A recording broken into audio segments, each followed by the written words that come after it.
Hi விபோஸ், இன்னைக்கான வீடியோவில் என்ன நடக்க போகுதுன்ட்டு ரொம்பவே இன்ட்ரெஸ்டிங்காக இருக்குது. இன்றைக்கி நடக்க போகிற சம்பவத்தை யாருமே எதிர்பார்க்கல. நம்ம அகிலாண்டேஸ்வரியை காப்பாற்ற அம்மனாக விஸ்வரூபம் எடுத்த நம்ம அயலியை பற்றி தான் இன்றைக்கி பார்க்க போகிறோம்.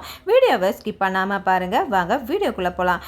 நம்ம பர்மா பார்த்தீங்கன்னா கபிலனுக்கு ஃபோன் பண்ணி சொல்கிறாங்க, இந்த மாதிரி உனக்கு ஒரு ஃபோட்டோ அனுப்பியிருக்கேன், அவளை நீ இன்னைக்கு அவளோட கதையை முடிச்சிடணும் அப்படின்னு சொல்லிட்டு நம்ம பர்மா நம்ம கபிலனுக்கு சொல்லிடுறாங்க. கபிலனும் ஒன்றும் பண்ண முடியாதனால சரி வர்மாவோட திட்டத்துக்கு ஒத்துக்கிறாங்க. இந்த பக்கம் நம்ம வர்மா போட்ட பிளானை பார்த்தீங்கன்னா அதிகாரிகள் தெரிஞ்சுக்கிறாங்க. இந்த பக்கம் நம்ம அயலி சிவாவுக்கு ஃபோன் பண்ணி சொல்கிறாங்க, இந்த மாதிரி அகிலாண்டேஸ்வரியை தீர்த்து கட்ட வர்மா ஒரு பிளானை போட்டிருக்கான், அதனால் நீ நம்ம அகிலாண்டேஸ்வரிய மேடம் வாட்ச் பண்ணி பண்ணிக்கிட்டே இரு, வர்மாவோட ஒரு மூவியும் நம்ம தெரிஞ்சுக்கணும் அப்படின்னு சொல்லிட்டு நம்ம கபிலனையும் வாட்ச் பண்ண சொல்லி நம்ம அயலிக்கு ஆர்டர் போட்டுடுறாங்க. இதனால அயலிக்கு ரொம்பவே குழப்பமாக இருக்குது. வர்மாவுக்கும் அகிலாண்டேஸ்வரி மேடம்க்கு என்ன சம்மந்தம் இருக்கும் சிவா, எனக்கு ஒன்றுமே புரியல. அப்போ இதை நம்ம கண்டுபிடிச்சோன்னா கண்டிப்பாக எங்கள் அம்மா இருக்கிற இடத்த நம்ம கண்டுபிடிச்சிடலாம் அப்படின்னு சொல்லிட்டு சிவா கிட்ட சொல்லிட்டு இருக்கும் போது அதுவும் சரிதான் அப்படின்னு சொல்லிட்டு நம்ம சிவாவும் அயலிக்கிட்ட சொல்லிட்டு இந்த பக்கம் பார்த்தா நம்ம அகிலாண்டேஸ்வரி எந்திரிச்சு ஒரு ஃபோன் கால் பேசுறதுக்காக போகிறாங்க. நம்ம அயலிக்கு ஒன்றுமே புரியல, என்ன இவங்க பரபரப்பாக போயிட்டுருக்காங்க அப்படின்னு சொல்லிட்டு பார்க்குறதுக்கு போனால் இந்த பக்கம் நம்ம அகிலாண்டேஸ்வரிக்கு பார்த்தீங்கன்னா வர்மா தான் கால் பண்ணி பேசுகிறாங்க. என்ன அகிலாண்டேஸ்வரி, என்னோட குரல் உனக்கு மறந்துடுச்சா அப்படின்னு சொல்லும் போது நம்ம அகிலாண்டேஸ்வரி சொல்கிறாங்க, உன் குரலையாவது நான் மறக்கிறதாவது, அது மறக்கக்கூடிய குரலா அப்படின்னு சொல்லிட்டு அகிலாண்டேஸ்வரி பேசுகிறாங்க. அப்போ நம்ம வர்மா சொல்கிறாங்க, என்ன பயம் விட்டு போச்சா, நான் உன்னை கேட்குறேன்டா, உனக்கு பயம் விட்டு போச்சா அப்படின்ட்டு. அப்போ தான் அவங்க ரெண்டு பேருக்குள்ளே பேசி இது பண்ணிக்கிறாங்க. அப்போ நம்ம வர்மா சொல்கிறாங்க, நான் உன்னை பார்க்கணுமே, நான் சொல்கிற இடத்துக்கு நீ ஆகணும் அப்படின்னு சொல்லிட்டு நம்ம வர்மா சொல்கிறதுனால நம்ம அகிலாண்டேஸ்வரியும் வர்மா சொல்கிறதுனால அவனை போய் பார்த்தே ஆகணும் அப்படின்னு சொல்லிட்டு அவங்க கிளம்பி போகிறாங்க. இந்த பக்கம் அயலி கேட்குறாங்க, எங்கே போகிறீங்கம்மா அப்படின்னு சொல்லிட்டு கேட்குறாங்க. நான் இப்போ எமர்ஜென்சியாக ஒரு வேலையாக போகிறேன், நான் இப்போ வந்துடுவேன் அயலி, இதோ பக்கத்தில் தான் போகிறேன் அப்படின்னு சொல்கிறாங்க.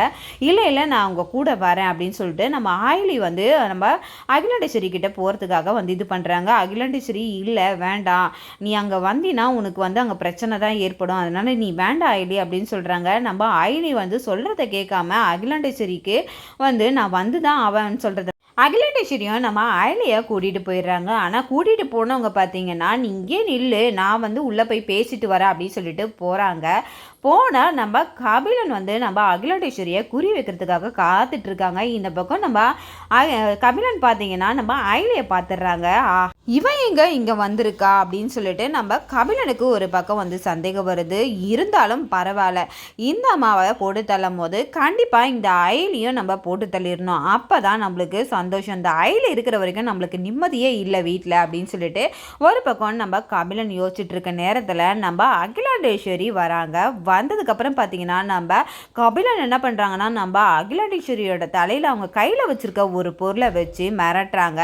இதை பார்த்துட்டு அகிலாண்டேஸ்வரி என்னடா வர்மாவோட ஆளானின்னு அப்படின்னு சொல்லிட்டு அகிலாண்டேஸ்வரி நம்ம கபிலனை பார்த்து கேட்குறாங்க, என்னால் முடிஞ்சா அந்த பொருளை வச்சு என்னை தீர்த்து கட்டி பாரு அப்படின்னு சொல்லிட்டு நேருக்கு நேரு நின்று கபிலனை நம்ம அகிலாண்டேஸ்வரி பார்த்துட்டு இருக்காங்க. இதை பார்த்துட்டு என்ன இவங்க நம்ம ஒரு கையில் வச்சுருக்க பொருளை வச்சுட்டு பார்த்து கூட இவங்க பயப்படாமல் இவ்வளோ நேருக்கு நேரு நிற்கிறாங்க, தைரியம் தான் அப்படின்னு சொல்லிட்டு என்கிட்ட நீங்கள் சவால் விடாதீங்க, நான் என் கையில் இருக்கிற ஒரு பொருளை வச்சு அழுத்தினேன்னா உங்களோட கதை முடிஞ்சிடும் அப்படின்னு சொல்லிட்டு அங்கே வாக்குவாதம் போயிட்டுருக்கு. இந்த பக்கம் அடியாட்கள் எல்லாருமே நம்ம அகிலாண்டேஸ்வரியை சூழ்ந்துக்கிறாங்க. இதை பார்த்துட்டு நம்ம அயலி என்ன அப்படின்னு சொல்லிட்டு ஏட்டி பார்த்தா எல்லார் ஆட்களும் பார்த்தீங்கன்னா நம்ம அகிலாண்டேஸ்வரியை சூழ்ந்துடுறாங்க. இதை பார்த்துட்டு அயலிக்கு ஒன்றுமே புரியல, என்ன இது வர்மா இந்த அளவுக்கு பண்ணி வச்சிருக்கா, இவங்களுக்கும் அவங்களுக்கும் என்ன சம்மந்தம் இருக்கும் அப்படின்னு சொல்லிட்டு நம்ம அயலி என்ன பண்ணுறதுன்னு தெரியாமல் பக்கத்தில் இருக்க ஒரு பொருளை எடுத்து என்ன பண்ணுறாங்கன்னா ரொம்பவே ஆக்ரோஷமாக அந்த இடத்துல விஸ்வரூபம் எடுத்துடுறாங்கன்னே சொல்லலாம். இதை பார்த்துட்டு அந்த அடியாட்கள்லாம் ரொம்பவே பயந்துடுறாங்க.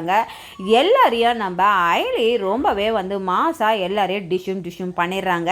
இந்த பக்கம் பார்த்தீங்கன்னா நம்ம கபிலன் நம்ம அயலியை பார்த்துட்டு ரொம்பவே மறந்துடுறாங்கன்னே சொல்லலாம். அப்போதான் நம்ம அயலியோட கையில் இருக்க அந்த பொருளை வச்சு கபிலன் கையில் இருக்கிற அந்த பொருளை வந்து கீழே தள்ளிடுறாங்க. இதனால் நம்ம கபிலன் ரொம்பவே வந்து கோவப்படுறாங்க.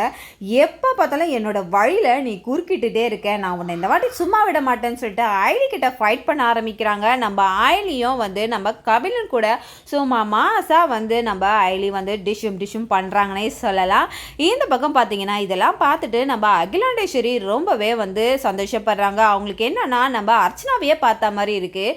நம்ம அயலி வந்து நம்மளை ஒவ்வொரு வாட்டியும் காப்பாற்றிட்டே இருக்காளு அப்படின்னு சொல்லிட்டு நம்ம அகிலாண்டேஸ்வரியும் ரொம்பவே சந்தோஷத்தில் இருக்காங்க. இந்த பக்கம் பார்த்தீங்கன்னா நம்ம கபிலன் வந்து அந்த கையில் அந்த பொருளை எடுத்துட்டு ஷூட் பண்ணிடுறாங்க. உடனே அந்த சத்தத்தை கேட்டு அந்த மண்டபத்தில் இருக்கவங்களாம் ரொம்பவே அதிர்ச்சி ஆயிடுறாங்க. அப்போ தான் நம்ம ரித்திகாவும் நம்ம செல்வநாயகி எல்லாருமே பதறி போயிடுறாங்க. இந்த பக்கம் நம்ம இந்திராணி என்னடா இது அயலியும் காணும், இந்த பக்கம் அகிலாண்டேஸ்வரி மேடமையும் காணும்னு சொல்லிட்டு ரொம்பவே பதறி போய் ஓடிடுறாங்க.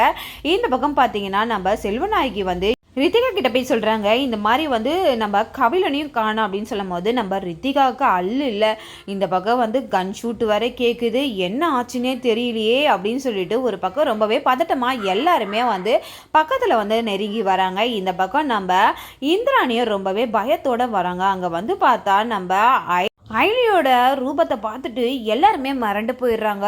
என்ன சிவா அயலி இப்படி இருக்கா அப்படின்னு சொல்லிட்டு அப்போ சிவா சொல்கிறாங்க, அக்கா எனக்கு என்னமோ நம்ம அயலியோட உடம்புல அந்த அம்மனே வந்து இறங்கிட்டா மாதிரி தெரியுது, அதனால தான் இவ்வளோ ஆக்ரோஷமாக இருக்கா அப்படின்னு சொல்லிட்டு எல்லாருமே ரொம்பவே பதறி போயிட்டுருக்காங்க. இந்த பக்கம் இந்திராணி கிட்ட நம்ம சிவா சொல்லிட்டு இருக்காங்க, எனக்கு என்னமோ பயமாக இருக்குது, இந்த ஆட்கள் அடி வாங்குறத பார்த்தா யாருமே வந்து உயிர் பிழைக்க மாட்டாங்கன்னு தான் நினைக்கிறேன், அந்த அளவுக்கு வந்து அவ்வளோ ஆக்ரோஷமாக இருக்கான்னு சொல்லிட்டு நம்ம சிவா வந்து சொல்லிட்டு இருக்காங்க. இந்த பக்கம் பார்த்தீங்கன்னா மாஸ்கை போட்டுட்டு ஒரு ஆளை வந்து இந்திராணி பார்த்துடுறாங்க. பார்த்துட்டு இது நம்ம கபிலன் மாதிரி இருக்கேன்னு சொல்லிட்டு நம்ம இந்திராணிக்கு சந்தேகம் இன்னும் அதிகமாகிடுது. ஒரு வேளை நம்ம கபிலன் இதுக்கு காரணமாக இருப்பானா அப்படின்னு சொல்லிட்டு ஒரு பக்கம் இவங்க யோசிக்க, இந்த பக்கம் ரித்திகாவும் நம்ம கபிலனை பார்க்குற மாதிரியே இருக்குது, இது கபிலன் மாதிரியே இருக்குன்னு சொல்லிட்டு அவங்களும் ஒரு பக்கம் யோசிக்கிறாங்க. அப்போ கபிலன் வந்து இவங்களை பார்த்துட்டு, ஆஹா நம்ம ஃபேமிலி இங்கே வந்துருச்சே, இவங்க எல்லாருமே நம்ம கண்டுபிடிச்சிருவாங்களே இங்கே இருந்தான்னு சொல்லிட்டு நம்ம கபிலனுக்கு ஒரு பக்கம் ஃபோன் வருது. இதை எடுத்துக்கிட்டு இந்த பக்கம் போகிறாங்க.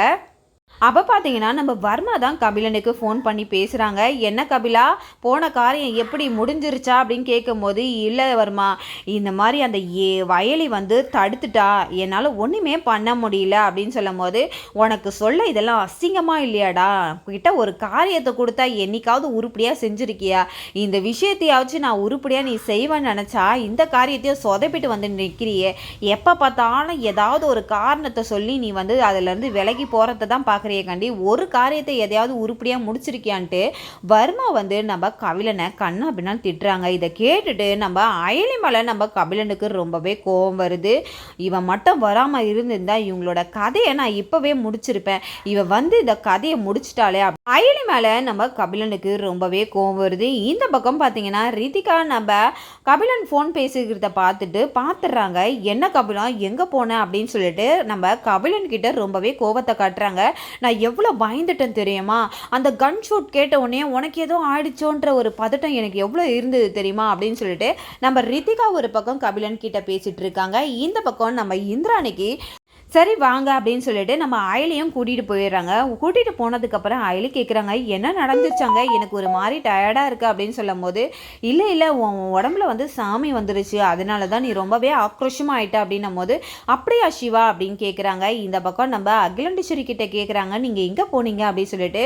அப்போ நம்ம அகிலாண்டேஸ்வரி மனசுக்குள்ளே நினைக்கிறாங்க, நான் மட்டும் உங்ககிட்ட அந்த உண்மையை சொன்னேன்னா கண்டிப்பாக நீ வந்து அர்ச்சனா மாதிரி உனக்கும் ஏதாவது ஆபத்து வந்துடும், அதனால நான் உங்ககிட்ட சொல்கிறதா இல்லை, அது போல் உங்கள் அம்மாவும் உயிரோடு இருக்காங்கன்னு எனக்கும் உங்ககிட்ட சொல்லணும் தான் ஆசை, ஆனால் வந்து என்னால் இப்போ அதை சொல்ல முடியாது அயலி, என்னை மன்னிச்சிக்கோ, அப்படி மட்டும் நான் சொன்னேன்னா உங்கள் அம்மாவோட உயிருக்கு ஆபத்தாயிடும் அப்படின்னு சொல்லிட்டு அகிலாண்டேஸ்வரி அங்கே மனசுக்குள்ளே நினச்சிட்டு இருக்காங்க. எவ்வளோதான் இருந்தாலும் என் அர்ச்சனா மாதிரி தான் ஐடியும் இருக்கா, என் உயிரை நீ 2 வாட்டி என் கூட இருந்து காப்பாற்றிருக்க, அதுக்காக உனக்கு வந்து தேங்க்ஸ் அப்படின்னு சொல்லி ரொம்பவே வந்து நம்ம அயலிக்கிட்ட அழுதுகிட்டே பேசி அயலி வந்து அகிலாண்டேஸ்வரி கிட்ட சொல்கிறாங்க, இதுக்கெல்லாம் ஏமா தேங்க்ஸு, நான் உங்கள் பொண்ணாக இருந்தால் உங்களுக்கு செய்ய மாட்டேனா அப்படின்னு சொல்கிறாங்க.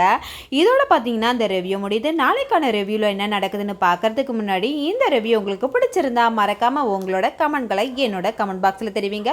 வீடியோ பார்த்துட்டு இருக்காங்க எல்லாருமே என்னோட சேனலை சப்போர்ட் பண்ணுங்கள். தேங்க்யூ.